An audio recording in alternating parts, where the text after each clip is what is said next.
Okay, so if we want to take the inverse, the first thing we do is replace k of x with y. So y equals 5 minus 3 raised to the power of negative x over.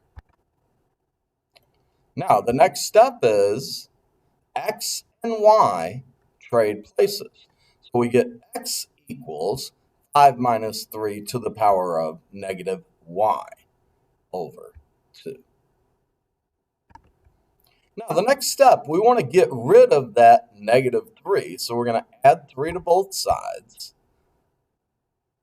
I'm sorry, we're going to get rid of the 5. So we're going to subtract 5 from both sides. And we get x minus 5 equals negative 3 to the negative y over 2.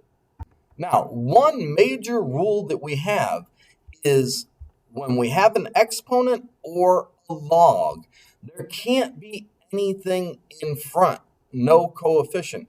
Technically, we've got a negative 1 in front of our 3. So we want that negative to go away. So we're going to multiply both sides by negative 1.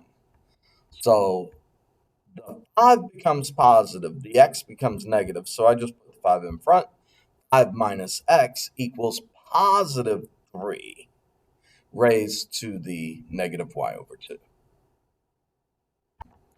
Now, what makes an exponential function come back to the baseline is log. So by taking the log of both sides, the log base 3, because the bases have to be the same, 5 minus x, and then we're taking the log of this side as well. But when we do that, the log and the base of the exponent cancel each other out. Now, log is an exponent, so now we bring down negative y over 2. And that is the tremendous power of the log, is now that exponent is back to the baseline, and then we can solve this thing because we've just got an equation. So we want to get rid of that 2, so we're going to multiply by 2. But while we're at it, we want to get rid of that negative because we're not solving for negative y. We're solving for positive y. So we multiply everything by negative 2. So on the left, we've got negative 2 log base 3 of 5 minus x equals y.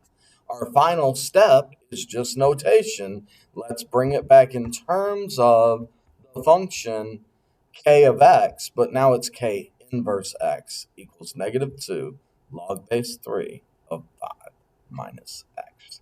That was letter D.